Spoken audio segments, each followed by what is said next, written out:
Hello and welcome to NewsClick. India-Pakistan relations have been in deep freeze after the Mumbai attacks in 2008. For the Indian strategic establishment, this was a breaking point. India and Pakistan have since then been locked in verbal exchanges and an absence of forward movement in bilateral relations or towards durable peace. Even the Sharm el-Sheikh meeting did not provide a breakthrough. To discuss this and related issues, we have with us today Sukumar Muralidharan. Welcome, Sukumar. Do you think that now the talks that are slated to take place can restart the long-delayed peace process? Well, it's one point to have talks. It's another point. It's another process to negotiate long-standing issues between the two countries. So talks have been underway for a decade at least, the 6-point talks, and they've had their ups and downs. Now at this particular time they're in stasis, but the peace process has not really been advanced. We've not really got down to the fundamental issues separating the two countries. So whether these talks will conform to the earlier pattern of being just talks at which well-established positions are reaffirmed, or whether there'll be an actual movement towards building peace is still to be seen. But do you think the talks will take off and they will lead somewhere? Well, the talks in themselves serve a purpose in the sense that at least the establishments, the security and strategic establishments in both countries are kept at bay. For instance, when the talks are called off, these people's effective veto is in place. And it serves no purpose to have the security agencies exercising a veto, because on both sides they stick to very hardened positions and give no basis at all for any kind of mutual engagement. Whereas if you are actually engaged with each other, then you can, for instance, in Pakistan, the ruling establishment has a serious problem in terms of its credibility with the people. And now this is compounded by the enormous security challenges that they're facing, the kind of regular terrorist attacks that they are facing on a virtually a daily basis. Just yesterday at the Shia procession, there was a bombing in Karachi, which has been outside the epicenter of the war on terror, but now it's also seeming to be getting caught up in that vortex. So, it serves a purpose for the establishment to say that we are engaged in talks, we are trying to get somewhere with our underlying issues. So please keep these forces at bay. In the media reporting on the talks, there's been considerable discussion on the terminology of what terms should be used to describe these talks and so on.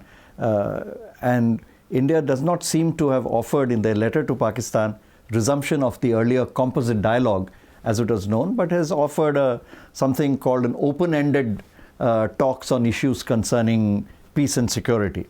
So will this kind of a framework be used by both sides as an icebreaker, as it were? Or will Pakistan insist that Kashmir be specifically discussed? Or will India insist that cross-border terrorism be placed up front? Well, that is likely to be the pattern. That has been the pattern so far, and we can't expect a significant departure from that just overnight. Just for the sake of maintaining continuity within our ruling establishments, within our strategic establishments, they have to keep up that facade. But what goes on behind the scenes is another matter. Now, we know that under Musharraf, there was a great deal of progress made in discussing some possible changes in the kind of, cross-border relationship across the line of control in Kashmir, which would have eased people-to-people contacts and made things much easier for divided families and so on, which would have been a significant breakthrough in terms of, addressing the long festering problem of Kashmir. But it couldn't be implemented because he lost his domestic constituency. He lost his standing within the country. But presumably, if these talks are not going to be a direct continuation of the earlier Composite Dialogue, or that this will take some time to reach that stage, and then presumably they will be able to take on from where the talks left off when General Musharraf was around. Yes, possibly they could. Possibly we would go back to that, because that remains a kind of a touchstone. It remains a basis on which we can build future kind of relationships. So we could go back there and build upon that. That is a distinct possibility. But the whole point with the composite dialogue is that there is one issue which is quite distinct, dominant, yeah, and very has a different status from the other five. The issue of Jammu and Kashmir and peace and security, under which we bring in the issue of terrorism. So this really is the key issue. The others will kind of, they'll follow in the train. Yeah. To what extent has India agreed to these talks under US pressure, especially after the recent London conference? Since clearly the US wants India-Pakistan relations to be normalized to the extent possible, so that Pakistan can concentrate militarily on its western borders. I think US pressure is a given in all our engagements with Pakistan over the last 10 years or more. I think, it's never publicly admitted, but right from the Lahore crossing on the bus and from Mr. Vajpayee's, Prime Minister Vajpayee's speech in Srinagar, just before the 2004 general elections, holding out a hand of friendship to Pakistan and so on. I think U.S. pressure is there, and it's exerted with a purpose and with a specific intent. And India chooses not to acknowledge it. Sure. But I think we are kind of satisfied now that U.S. pressure will not be used to our disadvantage. That the US is very attentive to our kind of perceptions. So in that sense, we are willing to give in a little bit more to US pressure than we were earlier. But, it's just that we are on the same page now, whereas earlier we were not. Coincidentally or otherwise, because Pakistan observes Kashmir Day during this week every year. But as usually happens during or just before such talks, the Jamaat Dawa and the Hizbul Mujahideen based in Pakistan-administered Kashmir have upped the ante with a series of public meetings threatening India with military attacks. Can or will Pakistan restrain these groups? And can or will India be able to continue Indo-pak talks despite such provocations or even attacks? Well, I think Pakistan's main problem now is on a different frontier. Their main problem is to bring the groups in the Fatah and the Waziristan and the Northwest Frontier Province under some form of control. Sure. These groups are, I think, more inclined to play with the strategic establishment of Pakistan, not do something that will be seriously destabilizing of that. Sure. So I think they are on a better wicket as far as these groups are concerned. And now it depends. We have to really be very sharp on this question. We have to give enough ground to hold out the assurance to the Pakistan strategic establishment that we are willing to engage with them on fundamental issues. At the same time, we should not be seen to be giving into this kind of a blackmail, saying, that if you don't engage in talks with us, we will let loose these groups.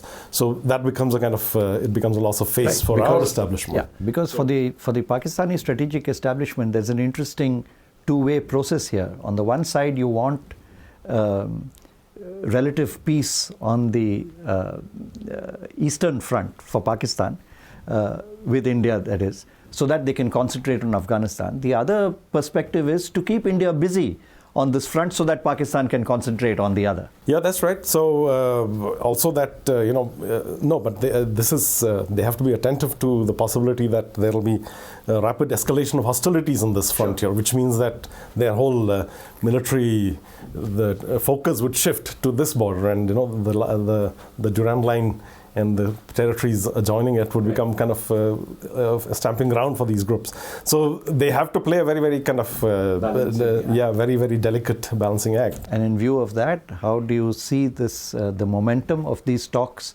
in the months to come? We have to step down from our high horse and kind of recognize that there is a problem that we face in terms of credibility of our dispensation in Kashmir, and that there is a constituency for Pakistan there, and that there is a human problem involved there, the problem of divided families and the complete severance of those links one fine day in 1948. You just told the people there that no, now you belong to two different mulks and you can't maintain those old contacts. So that, if you approach it from that point of view, rather than from the perception that we can't do anything that will undermine the prestige of the national state, then the things are possible. And we should also recognize that for a continental country, continental-sized country like India, the center cannot always have full control over the peripheral regions, and that you have to allow these kind of cross-border affinities, cross-border loyalties to have their play. If you try to block that, you create more resentment and you create a kind of pressure cooker situation which could explode. Thank you, Sukumar. Please do join us for the second part of this discussion, where we will be looking at the related issues on the Afghan side of the Durand Line and the recent developments at the London Conference on Afghanistan.